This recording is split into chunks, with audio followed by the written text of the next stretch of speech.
Hello, everyone, and welcome to today's live stream question time.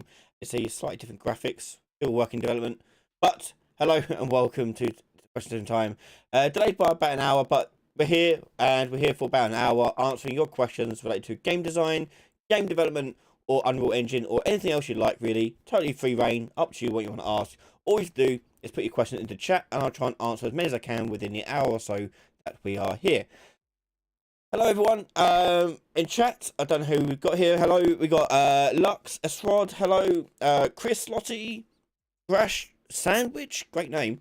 Dennis Chanel, Chanelu. Can't really read it from here. And Rachel. Hello. How are we all doing? Hey, Subverse Interactive. Hello. So I see we've got a couple of questions already coming through in the chat, so I'm going to go into Unreal and answer a couple of those questions right now. Let's jump in. Okay, so let's take a look at some of the questions I see here. We got hey Ryan, this is from Dennis Shinadu. Can you please show boss AI, not just a regular chase and attack player, something a bit more complex? We can do it. It might take up a lot of time though. We'll see what how we're going to handle that. But I'll give you, rather than make it, I'll explain it, and then maybe it'll be a tutorial series in the future. So your boss AI is basically, it depends on what kind of game you're doing. Every game's boss is different. But let's say we're doing one that's got special moves and maybe phases.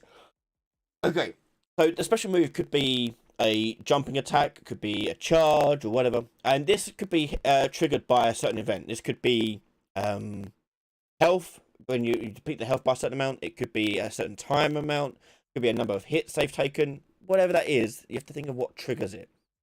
It could even be completely random. Whatever it is totally up to you. And all you're doing in that is you're typically putting these abilities onto like montages, and you're playing the montage and doing that, letting it do its thing. In the meantime, they're just walking around trying to hit you like a normal AI. But that's kind of how it's just all it's doing, really. It's just every now and then you might have timers on the actual actor itself doing this thing. If you want to see an example of me actually doing a boss AI, I done a Christmas game a few years ago, and there's a snowman boss in there that is a stationary boss. But in that you can see how I made that one. It doesn't actually use any AI. It's just using timers and does a load of things on timers. But yeah. But as I say, it may develop into a full series at some point. Chris, hey, I've got a real big issue. I need some advice. When I try to build my lighting, it tells me Swarm failed to kick off build UE light mass. Okay, so Swarm is a UE4 lighting thing. The most common issue I found when you see this error is usually down to firewall blocking Swarm. So allow Swarm through your firewall or turn the firewall off while you're doing it and see if that makes anything better. Try that.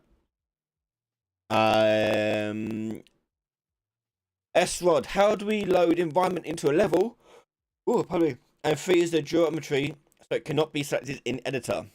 So like you want to turn off like this ability.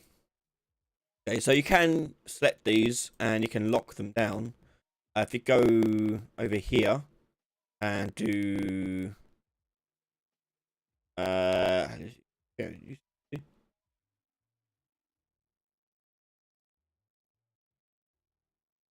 oh no, sorry, you put them into a layer and then you can lock the layer, I think.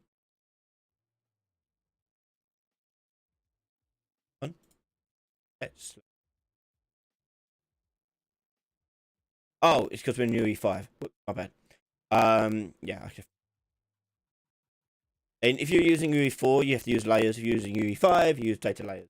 But if you're using world partitioning or not, this is. And then I think you can lock this layer. Or make it so you can't do anything with it.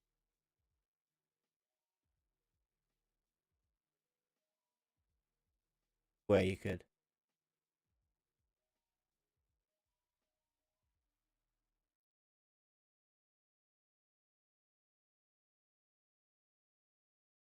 Maybe I'm mistaken. I swear he could have.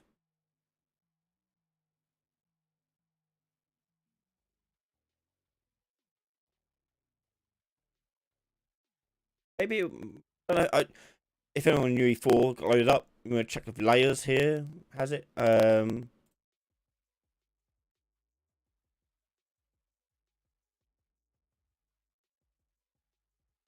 fair enough. No. It's the answer to that.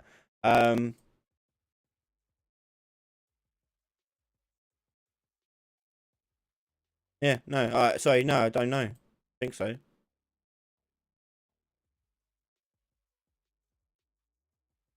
Apologies, I don't know. I thought it was, but it's not. Okay. No. In other words, Victor NR, could you give a brief explanation on gameplay tags and what they are used for? I see Lyra uses them a lot. Sure. So, gameplay tags are, first of all, how you set one up. You find them in the project settings, and they're in here. And their tags are just metadata that you want to assign to something. There's two tag systems, which is what makes this thing more confusing. There are things called component tags, and then there are gameplay tags. Gameplay tags is a more advanced one. With the component tags, they're literally just strings that you want to attach onto it for whatever reason that you can. Then query. But gameplay tags, you can do a lot more interesting things with them. So, a brief explanation. You can go into add a new gameplay tag, and you can put in the name of it you want. So you may have like food, okay, and add new tag. And you may want to give this a subcategory, which you can do by clicking on it down here and clicking the plus, and you'll see food dot. And that is kind of the structure it follows. So I'll do food dot meat, and now food has got a subcategory called meat. On food again, another category. Vegetables. Or I can just type it in like this as well. Food dot fruit. Okay, and it will still add it like that. Okay, so I've got all these tags here. And these can have children of themselves as well. Whatever it may be. You can add all these different tags you may want. You can then assign these tags to different actors. So let's say we open them up. So if you were to search anything in here, like with tags down here, this is the older tag system where you just like add in random things you can type in. It's not much, but it's useful, but it's pretty basic. To use the other tag system, you have to create and register it. You have to create the container for the tags and register it. So if you just search in here, gameplay tag, you can see you can add gameplay tags to the individual containers. You can append, bind containers, break them apart. You can do queries. There's all different types of queries you can do. You can check if they have a certain tag or not. But if we say, for example, wanted to do a check for a tag. So if I did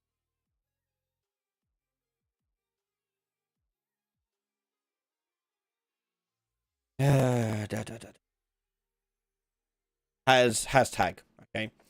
So you'll see any of these queries require tag container. This is where the tags are stored, and this is just simply a variable that you want to add to your onto your actor here. So you promote it to a variable. Promote it to a variable. You'll get tag container down here, and that was literally just an array of tags. Okay, or click on here. I can add. This is food, meat, veg, whatever, and that's my tag container. And all these sort of functions have the ability to edit, combine, query these containers. And that's literally it. And whatever logic you do with that is up to you based upon any branching stuff you have. Yeah, and that's basically just more advanced, more a safer way of doing tags as well. Because the other tag system, you have to type it in manually every time. so it leaves room for errors. Whereas this is predetermined tags that you can just tack onto things. It does make things a little bit easier. It's just an extra step involved by creating a tag container. Yeah, but you can like combine tag containers together and pair them.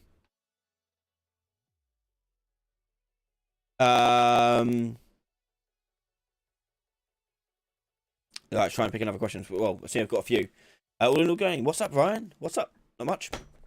A bit tired, as you can see. I've yawned about 5 times already. Yeah, I'm good. Thank you.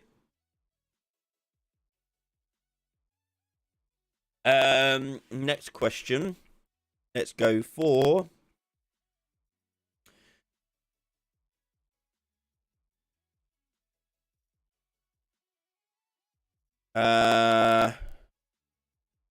Blue Planet. Ryan, had today some trouble with rendering actors. In a default map, it's rendered outside the sky sphere.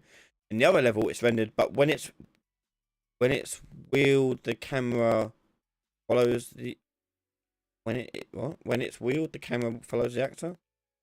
When I set capture on movement, okay, so doing render targets, true, and set it false in the other level. I'm not in the right world. It's a master weapon which is both world present. Having trouble reading past the broken English. Apologies.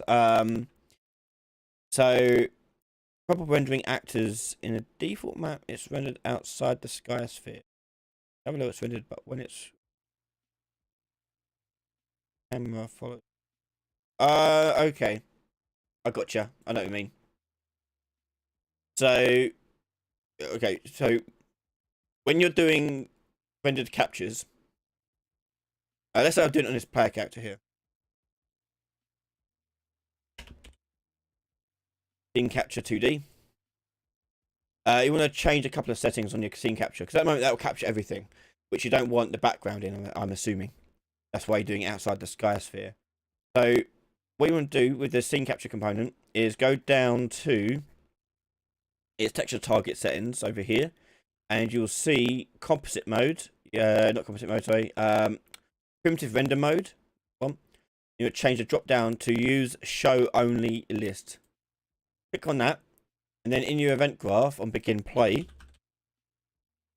you want to drag out your scene capture, and you add actor. No, not add actor. Show only. Only actor components. There you go. And actor would be self. Okay. And therefore it would only render my character. Everything else would be have an alpha. So I'm guessing that's what you're trying to do. Yeah. I say it's hard to fully understand what. I assume that's what it. Who we got left here? We got Chris. Have you ever tried making a like Mr. X enemy that will hunt the player throughout the game? I haven't. No. So Mr. X, the way he works. By the way, if you don't know who Mr. X is, he is an enemy that pursues you around one of the main levels in Resident Evil 2. And he seemingly just walks around the whole entire place, like a maze, basically. And if he sees you, he'll chase you. Now, how he actually works is actually pretty close to what you think he will do. He actually does walk around the whole entire map. The thing that actually happens though is because the map's not always all loaded, we can't make a character walk around a map that isn't loaded. So what they did was when he reached a position where he would be going into the room, they would just teleport him to the other side of the room after a certain amount of time. So he when he's in the unloaded area of the map, he's actually there, just teleporting to different entrances and exits until you load up the map, and then he's stuck carries on walking around. Yeah, it's pretty neat. But that's what he's doing, and there are some scripted moments where he does burst through a wall and things like that. In which case, they just detect when you're near that area and teleport him to that scripted event and let him do his thing.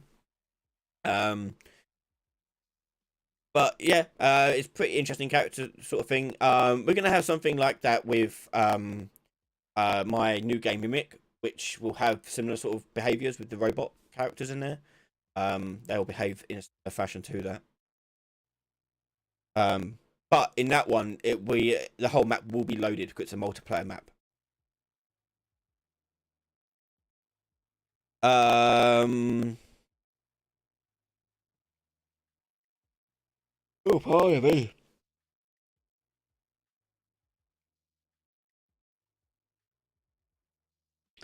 Gabrielis, any surprising projects you helped with on one-to-one sessions? Um, Surprising project. Um, uh, I won't say surprise, not won't say surprising. I'll say interesting. In that, I once did a project, worked with someone. They were developing a a demining robot for Eastern Europe. Um, and they wanted to create a virtual simulator for it. That'd be like VR, and we're a custom controller. And they had this machine robot, oh, sorry, based on the real life robot, and we had to make it so it behaved just like the real life robot. So all of its movements were physics based, and it had to go around demining mines and exploding them, digging them out. Um, so that was interesting. Working on that, it wasn't a game. It was something else. It was something different. It was a cool project to work on. Mic issues. Can you not hear me? Oh wait, it's because I'm using a different microphone. Hold on. It sounds weird. This mic is actually being used, I don't think. 1 minute. 1 moment. Got all new setup here. Give me a sec.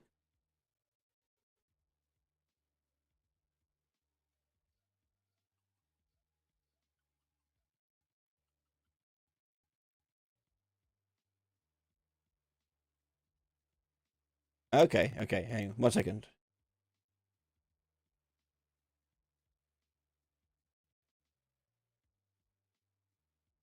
It's trying to read my camera's microphone. Try and fix it.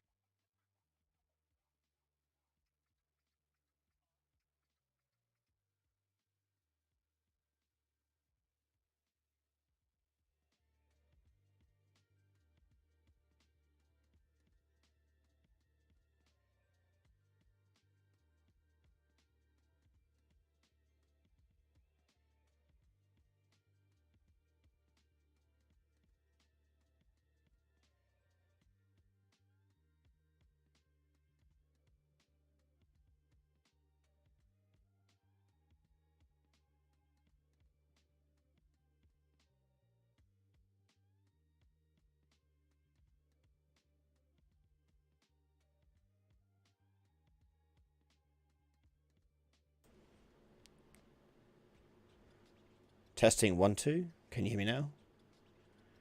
Might need to put some gating on it. And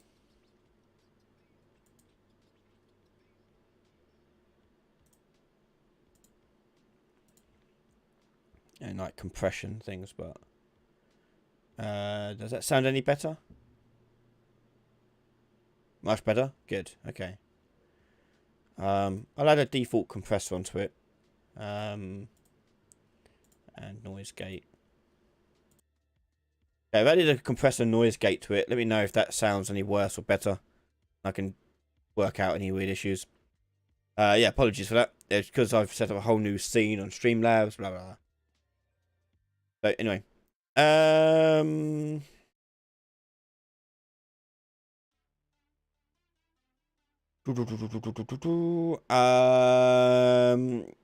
Bot Asus. Hey Ryan, how can I join different animations in a combo so that I have a fluid transition? Inside a single file, not really possible, but we can do blending like that inside of things like state machines, so forth. They have natural blending.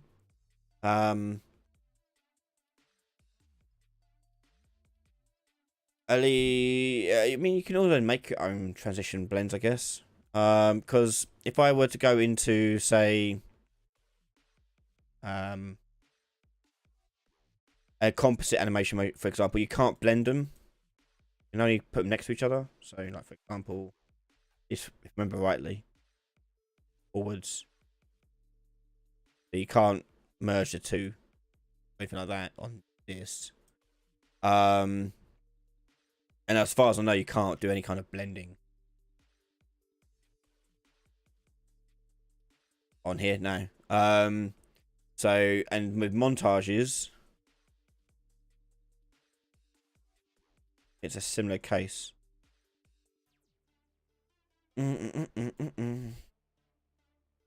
But you can do it in a state machine, and other things inside of the animation blueprint that has natural blending. But yeah, you can't. You can't blend them together. There's no way to add like a blending bit in here. But I guess you can make your own blend of that if you wanted to. I'll show you a little technique you could do. So you want to go and add you'll go to animation mode here. And we're going to go and add in our level sequence. Sure, doesn't really matter. I'm going to delete it soon anyway. And we're going to add... I'm going to get just a mesh. Mesh. Many. Yep. I'm going to add that many to this track here. Okay. And then I'm going to add animation to him. I'm going to add in here land. Okay. Oh wait, I'll delete the control rig. Okay, so there's the land. Okay, but let's say I want that to blend in with the walk-in animation. So if I normally go in here and do walk forward, you have this sort of weird cut between the two. But you can blend these two together in here. So you just overlap them like this and you'll get a blend. So now it'll blend, well, should blend into that. Having a hard time with that.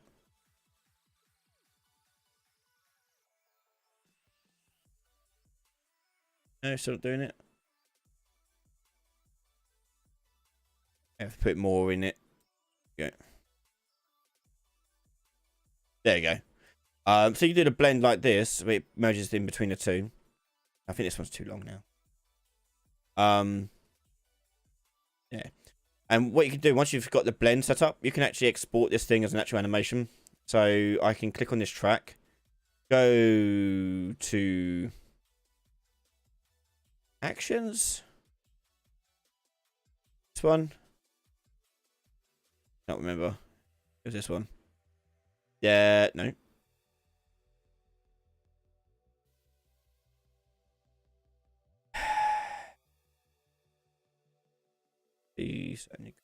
Oh, there you go. Right click on it, and then you go bake animation sequence. And we'll land to walk. Okay. Get this little option come up. We go export animation. And now if I go to my content folder, there's my land to walk animation. Okay. And so I've got my own transition that I've made myself manually. So you can do it that way around. It's a bit long-winded. There may be a better way of doing it. I don't know for certain, but that is a way of doing it. Because as I said, composites and montages, I don't think you could blend them in there. But yeah. Enjoy that.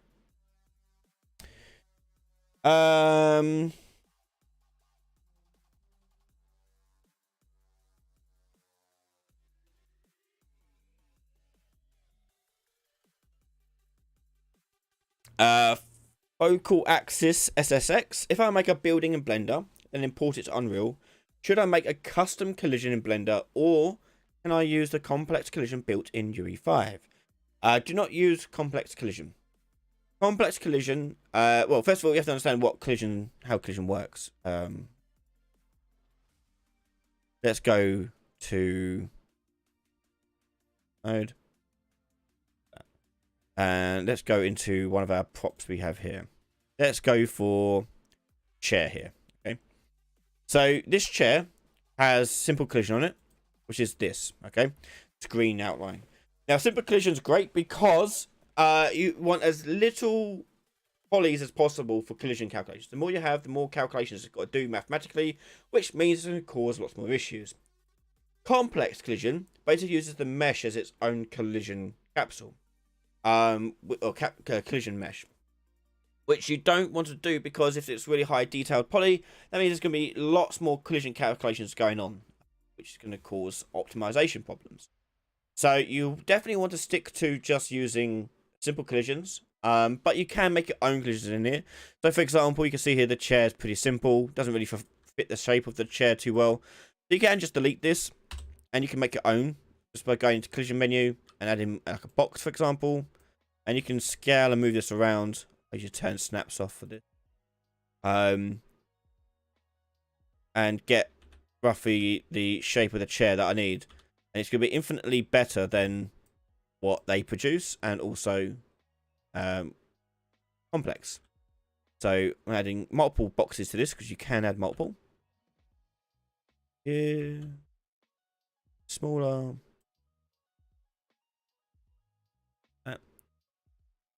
Duplicate that across over to there. Another one.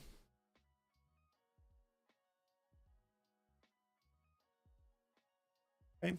So I've instantly got a lot more chair-like shape, and if I go to actually see this in player collision mode, you can see the shape of it is a lot more what I would expect from it. Okay.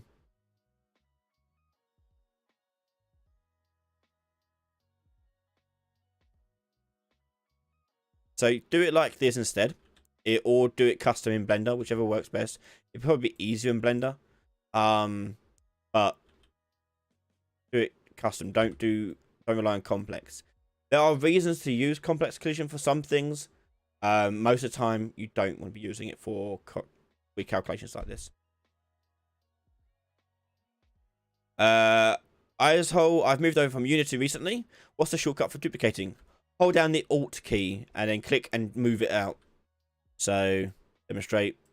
Click on this blue cube here. Hold down the Alt key, click and move. Makes a duplicate. Also, if you hold down Shift at the same time, it will move the camera with it.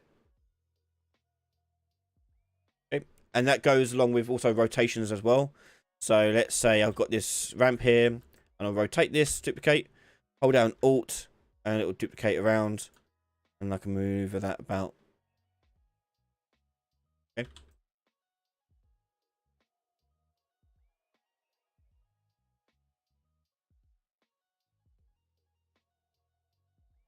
No problem, Hazel. Hello, Tracy, and thank you for your kind words. Thank you. It's Tay, Ryan Lady. Good evening. Could you show how to replicate grenade throwing? Yes. Well, I don't really have any animation to do throwing part, but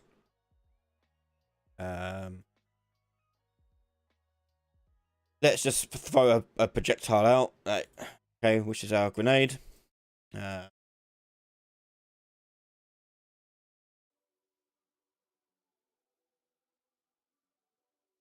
Simple.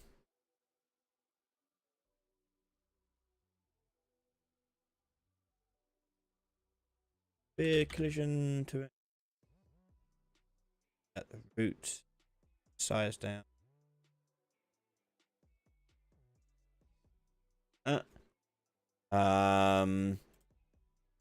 Then add projectile movement. We also want to tell this thing to set this up with 1200 there, 1200 here. Gravity on, yes, should bounce for grenade. Yep. Yep, okay. Yeah, so one thing you do want to make sure you do anything you throw is you want to make sure it ignores the collision move ignores the owner. So if you just drag out the sphere collision here, and then do ignore actor when moving, and you want to ignore the owner whoever threw it out. Okay. And should ignore the truth. Okay. So on my player character here, let's say we assign to the 1 key. And let's do a basic example of throwing grenade. So we have a custom event in here called throw grenade.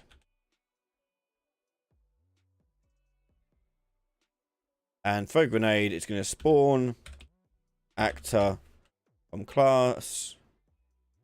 Use grenade. And I'll just spawn it at my transform. Get actor. But I have to make sure I set its ownership. So if I expand open owner self, that way it won't collide with me. Okay, and to test it out, we'll just put in 1 to throw grenade. So this is a single player type solution. Then we'll add the multiplayer.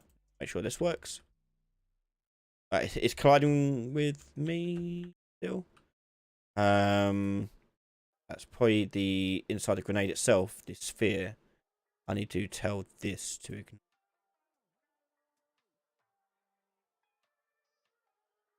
And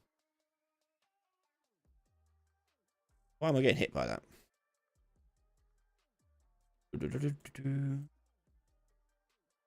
I'll tell you what, I'll change the sphere collision actually here. I'll collision here, change this to block all dynamic.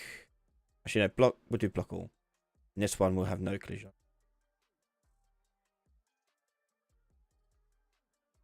Back to when moving. Yeah, should be.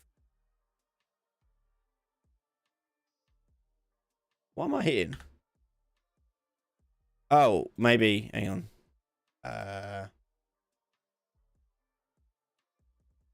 No. Why am I hitting that? Hang on. Always spawn, ignore collisions.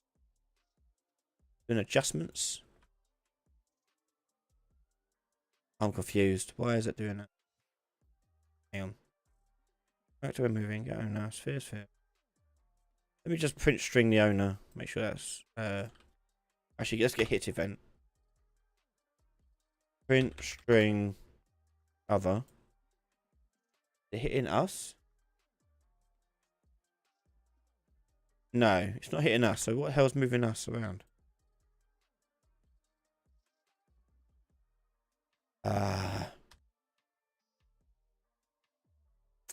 Maybe because in a split second it's not got any ignoring on. Okay. We go to the sphere here just to test my theory out. If I change that to no collision on there and begin play, set collision enabled. Ooh. Physics only.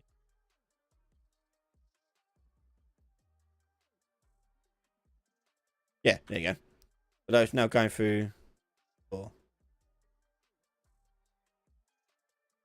As this? Oh, hold on. No, it's blocking all that. No collision.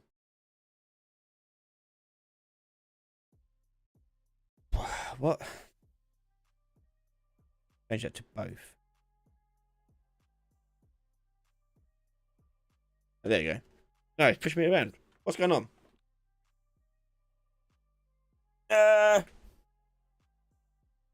What is happening here? Hold on. Hold on.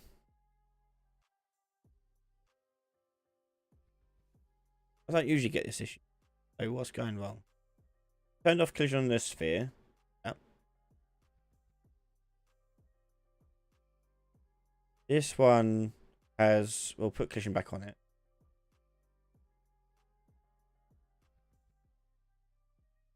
Well, actually, let's change that to custom to ignore pawns.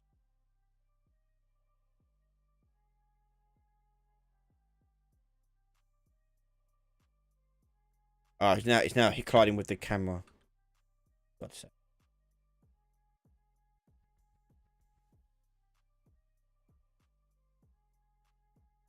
Right, whatever. There you go. Okay, so you got a grenade throwing. Now to replicate it, you've got an issue where this is a client only because it's input. Inputs only happen on the client side for obvious reasons. Yep, because they have the actual thing. Right.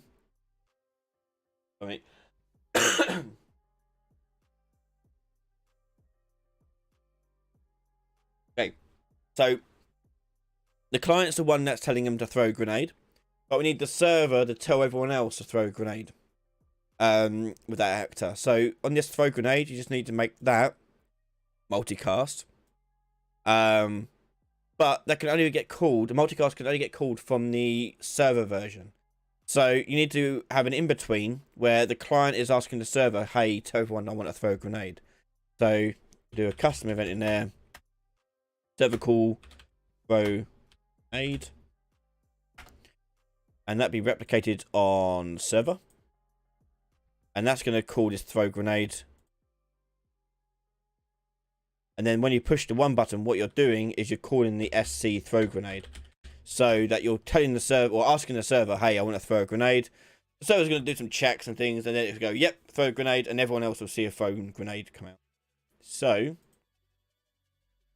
if you were to play this in multiplayer,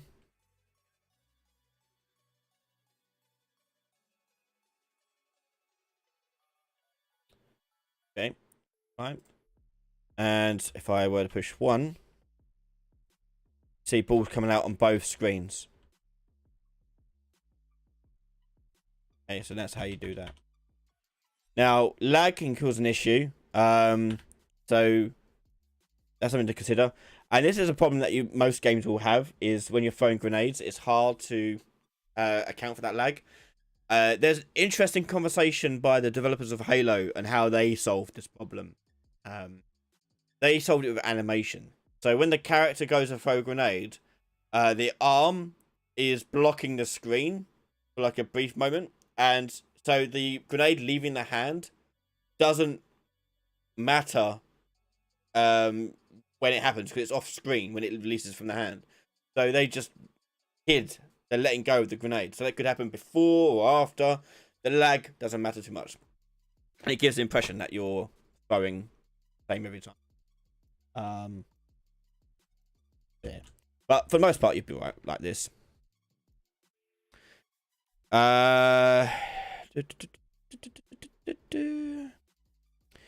Next question.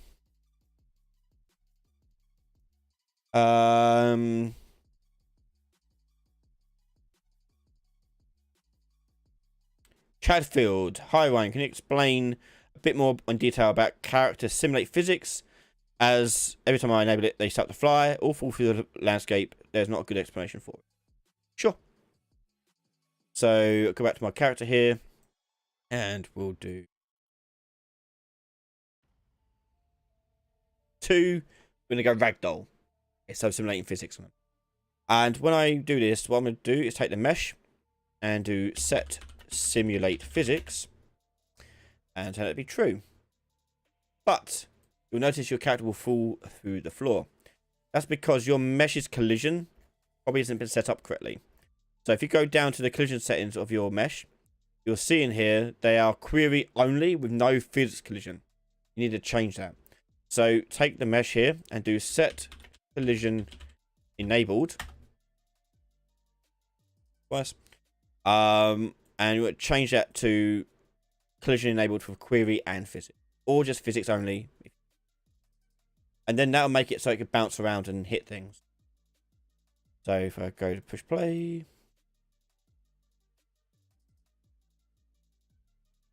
two claps. Okay. There you go. So that is the bit that you're missing. If that still does not work, then it means that your mesh does not have a physics asset associated to it. Your skeletal assets must have physics asset associated in order for it to hit stuff.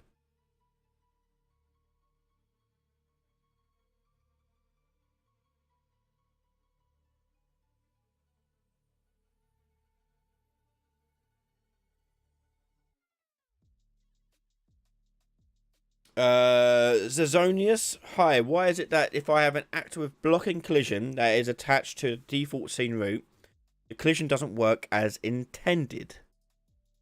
Hang on. Why is it that if I have an actor with blocking collision as attached to the default scene route?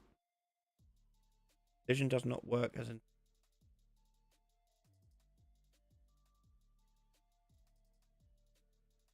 Can you give me an example of what you're trying to do? Because I think I know what you're on about, but it depends heavily on what you're trying to do.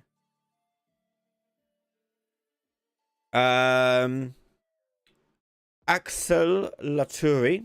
I have a level with loot in it. How do I make the loot be randomized each time you play the level? Do I have the static mesh be randomized along with the loot type, etc.? So all your loot, I won't make it now because it'll take too long, but all your loot will be in a data table typically. So you have a whole list of items in your data table. That could be picked from. And let's say you have your character, okay, and in here they have a loot table.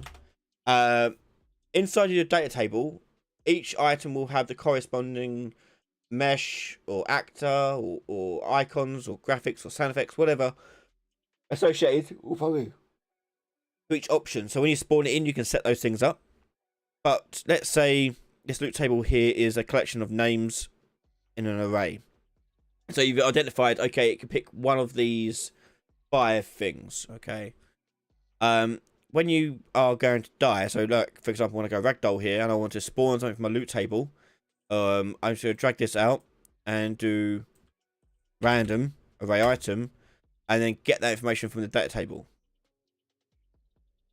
Get data table row, like so, and so forth. I can get the information I want from there, break it out, spawn the loot in. That is a way of doing it. But ultimately you need like an array of some kind of like the possible options it can be, and then using this random node to get a random item from that array. So it depends on what other setup you've got down for your loot and items, inventory. But if you are using data table, this is a way of doing it. And then yeah, you spawn in. But I usually will have an actor associated to the loot in the table. And I just spawn that actor class. Yeah.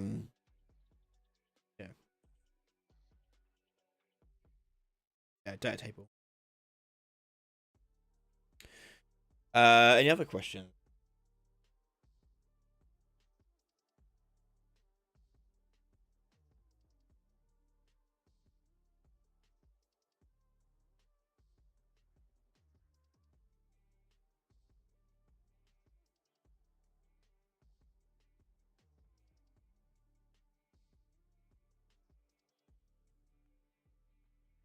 Uh,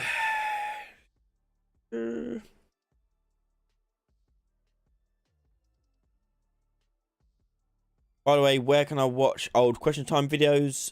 You can watch them all on the channel. Just look for them. They get released 2 weeks after they get streamed, or straight away if you're a Patreon member. You can find them all in there.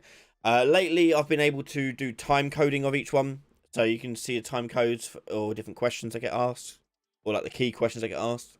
So you can help yourself to those. Hotfix, how's your private business working? Yeah, it's working very well, thank you. I'm very busy, hence why I'm so tired. But yeah, it's going well. Any Patreon tier at school, all video content is available for everyone. Patreon, any tier.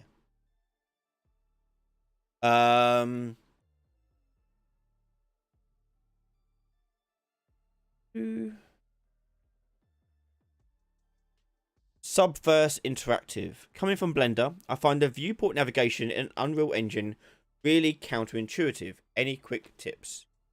Do you mean just like navigating around in a 3D space like this? Yeah. I pretty much exclusively move around in here using WASD and hold down the right mouse button. I'll just treat it like I'm a flying character in a video game. Literally, it just seems the most intuitive way of moving around in a space. But I wish that all 3D modeling software did the same thing. But you do have access to the usual, like, hold down Alt, middle mouse button to pan around, zoom with right mouse button. You can round with mouse button on its own. hold down Alt and left Shift to pitch the or pitch and your camera around. You do have some normal stuff in there.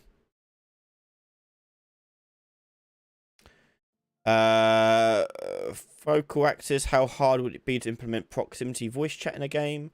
Not too bad actually, because there's built-in voice chat plugin thing. I don't know if it's actually enabled by default.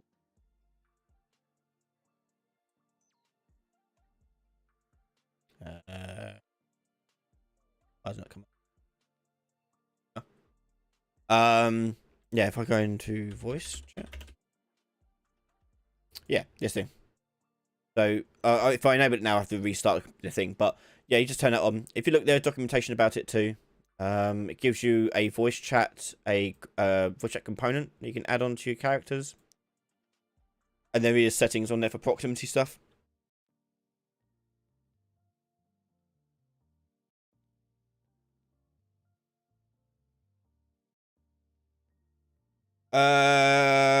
Orin Gaming.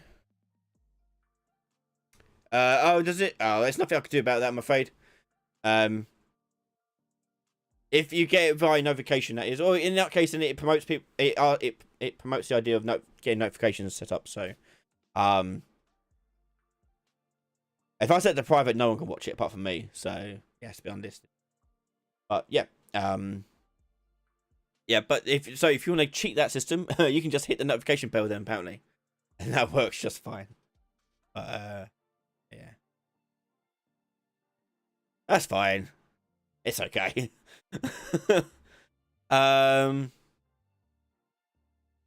Lottie, how to push back a character like a short burst or gust of wind without physics?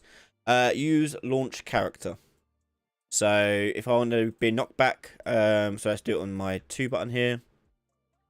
If I do launch character, and this give you a launch velocity, and this would be a direction based upon which way they're facing and the speed included in that. So let's say I want to push them backwards. So I want to get the forward vector. Get the active forward vector. And multiply this by -1.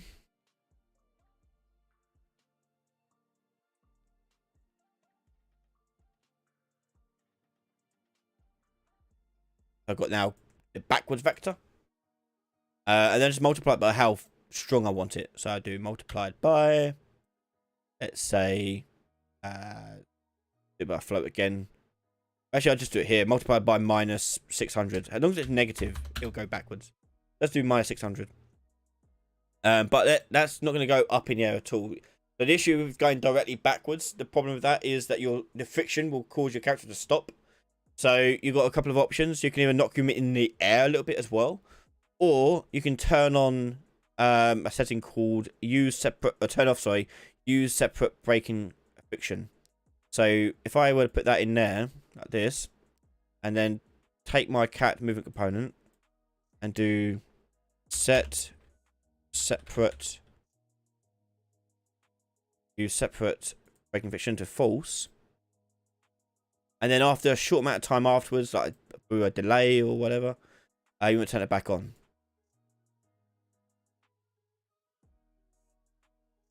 And don't forget to tick X, Y override and Z override.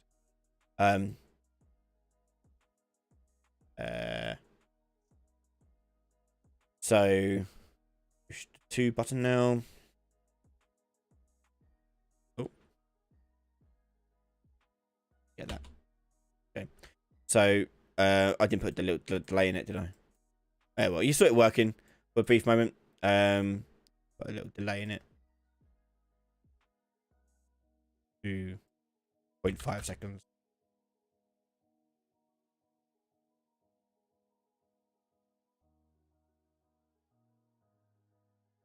Yeah.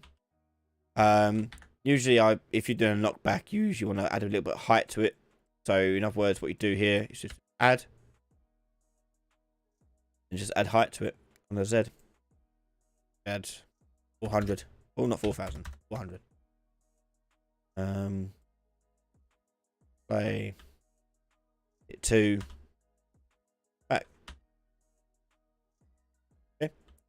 So you can just use launch character. Hotfix, for performance reasons, is it better the less variables you use? Nope, don't worry about it. Like, do you have any idea of how many variables are being used in your game already without you even making anything yourself? Yeah, you're fine, don't worry.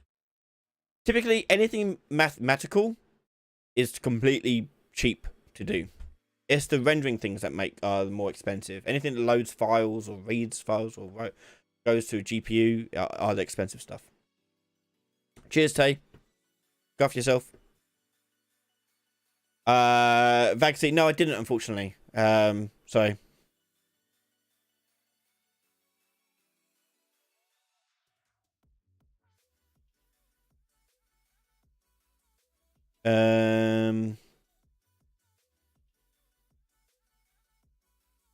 How to make wind. Wind to do what? What do you want to do with the wind?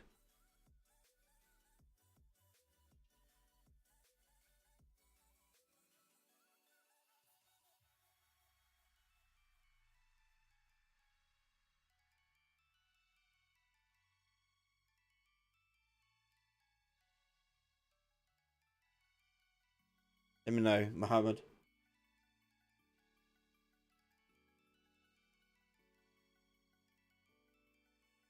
To affect clothes. Okay. So let me do an example of that. I need to make something cloth like. I'll make his arm cloth. Okay. Yeah. Okay. So we'll go to browser asset, up, activate cloth paint. So add clothing.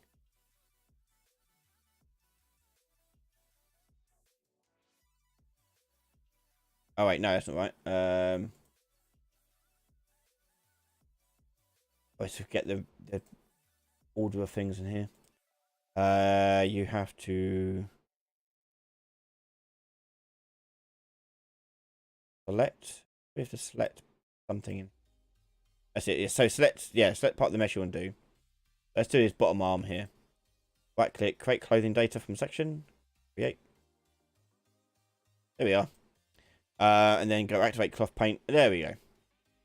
Okay, so if I go ahead and it down to like 10 and just paint these all in. What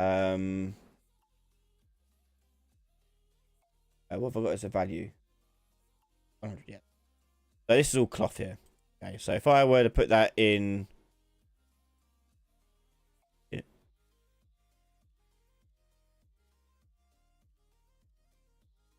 Okay. Cool. Yeah, so if I'm happy there, that's fine. Fine. Take that. Thing. So that bit's cloth now. And so if I wanted to, there was a way to simulate physics in here.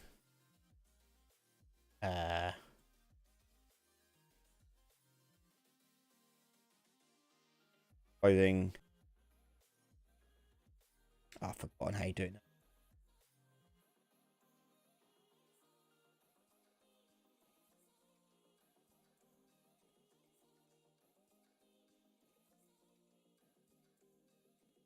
If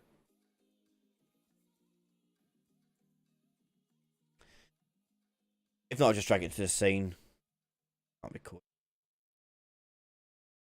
But yeah, that's in the scene. If I were to push simulate, does it just flop around?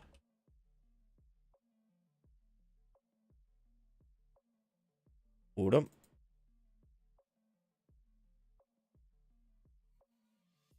In data. Yep. Activate paint.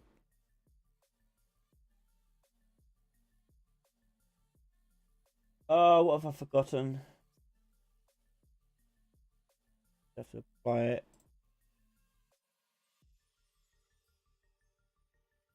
Hang on, I'm just gonna look it up. I can't recall.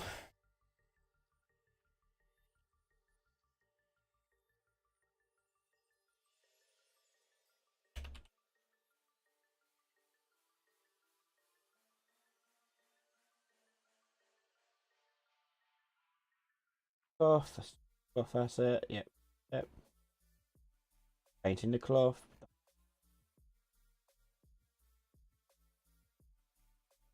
Tools. Yep.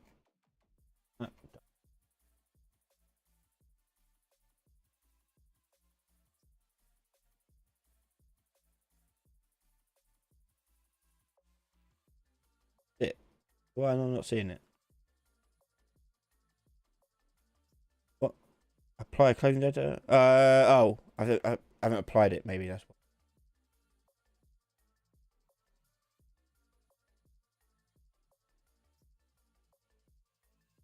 There we go. Yeah. Yeah, basically. And let me make that a bit better. It doesn't do that. Hold on. Go activate buff paint, and I'm gonna just make it do a gradient on that bit. Hang on. Gradient. And we'll go, I think it's go that way around here.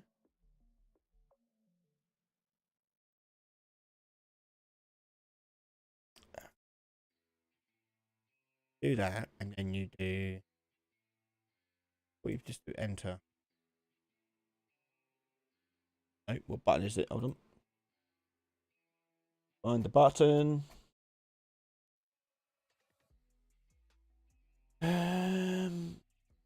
Control. Oh yeah. So left click, then control left click. DDN. Oh yeah. Hold on. Yeah. And let's do that again. So left click to paint the gradient start. So that'll be yeah. And then down here. Roll left and hit enter. And then wait. Do.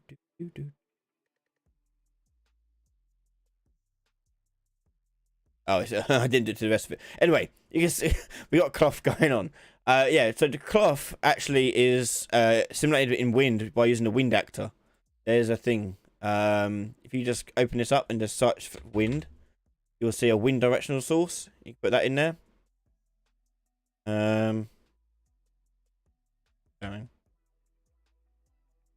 It's just like a little icon. Anyway, so here we can add strength to it. Speed. See it starting to affect this. Radius. Speed, I can turn it up. Strength. Yeah. What direction is this going in? It should be going, yeah, that way. Point wind.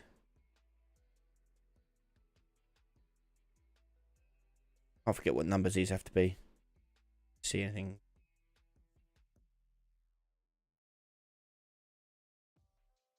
Radius. Oh yeah, there you go. 500. Let's turn the radius. Yeah, so radius was too low. Hang on. Strength we do 10. 10. So yeah, you do cloth with the wind directional actor. Strength to 100, speed to 150. Good. 50. 20. There you go. Yeah, you can do wind stuff with the wind actor.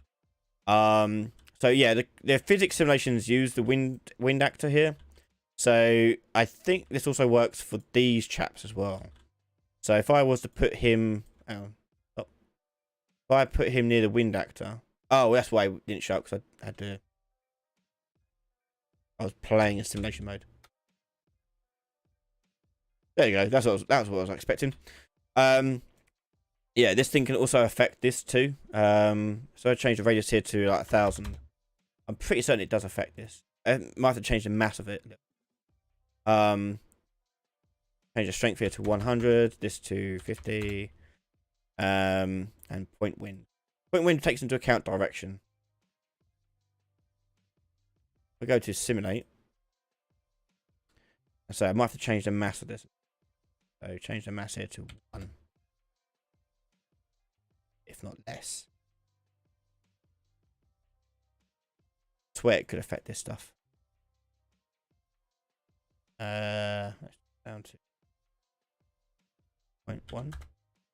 Very light. I swear it could. Yeah.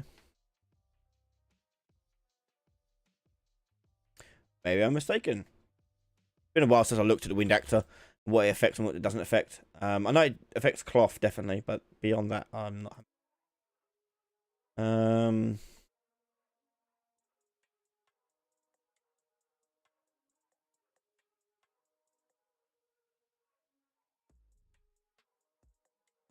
There's something there. But yeah, take a look at it. There's a few things you mess about with it. But yeah, it doesn't affect anything like the grass or anything like that. I don't think. It doesn't affect anything like that. It's pretty limited, but cloth, yeah, you can definitely do it with cloth. Fine.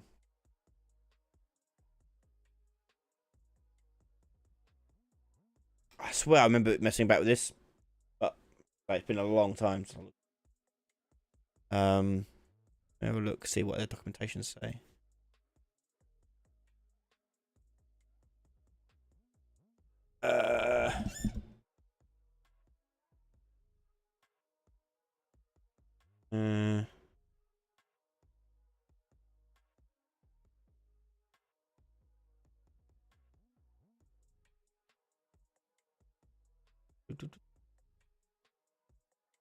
Oh yeah, so it only affects cloth and speed tree objects. Yeah, wind system. Otherwise you have to make it yourself.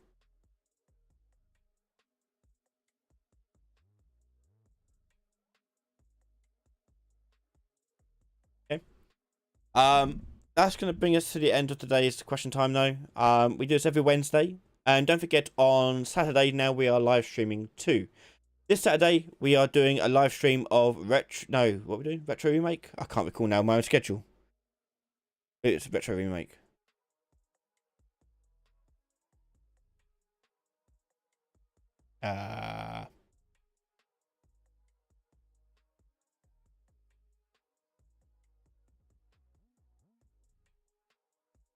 Yep, so here we go.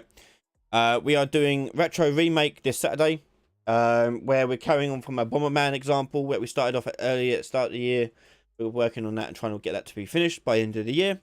And that's this Saturday. The following Saturday, we're going to be looking at Niagara Systems. Saturday after that, we're going to return to Project Mimic and further develop on that. And then we've got a Let's Create the weekend after that, in the final Saturday of November. And in that game, in that episode, we are looking at recreating a feature or mechanic from a game. In this case, we'll be looking at God of War and recreating an aspect of that game. So you can catch that on Saturdays, and every Wednesday we do question time live like we have done here, usually at 9 PM UTC, but if there are any changes, I do announce it on Twitter and some other places if I can, but definitely Twitter. So follow me there if you so wish and desire. Sealy, sorry I didn't get a chance to answer your question about that, but we can take that up in next week if you come along. Okay. Thank you very much, everyone. Have a good evening. Take care of yourselves, and I'll see you all at the weekend. Bye bye.